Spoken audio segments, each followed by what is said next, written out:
सवाल और जवाब में खुश आमदीद। दिलचस्प मालूमात और नई वीडियो से बाखबर रहने के लिए चैनल को सब्सक्राइब करें और बेल आइकन जरूर दबाएं ताकि हर नई वीडियो का नोटिफिकेशन आपको सबसे पहले मिले। मेरा घर मेरा पाकिस्तान स्कीम की शरई हैसियत। अस्सलामुअलैकुम।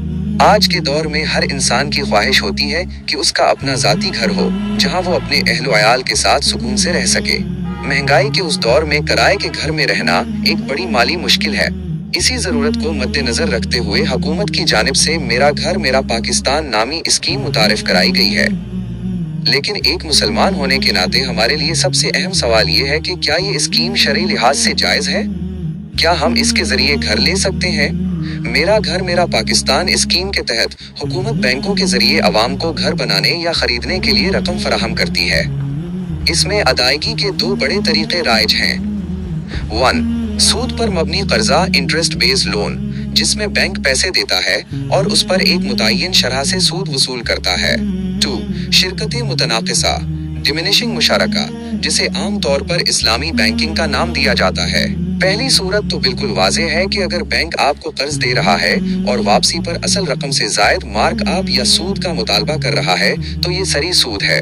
कुरान और हदीस में सूद को अल्लाह और उसके रसूल सल्लल्लाहु अलैहि वसल्लम के खिलाफ ऐलान जंग करार दिया गया है।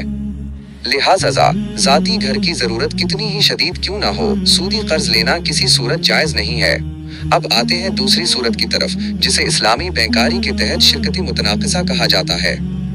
बज़ाहिर ये लगता है कि बैंक आपका शरीक बन रहा है, लेकिन मुफ्तियाने किराम और जामिया बनूरी टाउन के फतवे के मुताबिक इसमें कई शरई खराबियां पाई जाती हैं। अक़ूद का मजमुआ मिक्सिंग ऑफ कॉन्ट्रैक्ट्स। शरीयत का उसूल है कि एक ही सौदे में दो मुख्तलिफ मुआहिदे इस तरह जमा ना किए जाएं कि एक दूसरे के लिए शर्त बन जाए। इस स्कीम में खरीदो फरोख्त और किरायादारी इजारा के मुआहिदे एक साथ किए जाते हैं जो शरअन ममनू है। एक अक़द में दूसरा अक़द। रसूलुल्लाह सल्लल्लाहु अलैहि वसल्लम ने एक अक़द की तकमील से पहले उसमें दूसरा अक़द दाखिल करने से मना फरमाया है।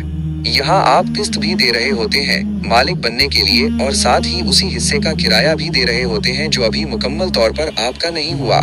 सूद का मुतबादिल। उलमाए किराम फरमाते हैं कि ये तरीक़ा कार दर हकीकत सूदी कर्जे का ही एक मुतबादिल रास्ता इख्तियार करने की कोशिश है, जिसमें शरई उसूलों की कमाहुक्का पासदारी नहीं हो पाती। जिस तरह सूदी कर्जा लेकर ज़ाती घर खरीदना जायज़ नहीं है, इसी तरह किसी भी बैंक या इदारे के साथ शिरकत मुतनाक़िसा का मामला करके ज़ाती घर लेना भी जायज़ नहीं है।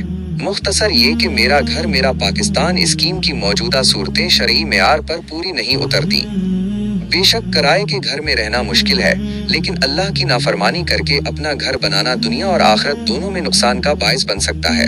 हमें चाहिए कि हलाल रास्तों की तलाश करें और अल्लाह पर भरोसा रखें। उम्मीद है कि आपको इस मसले की शरई हैसियत समझ आ गई होगी।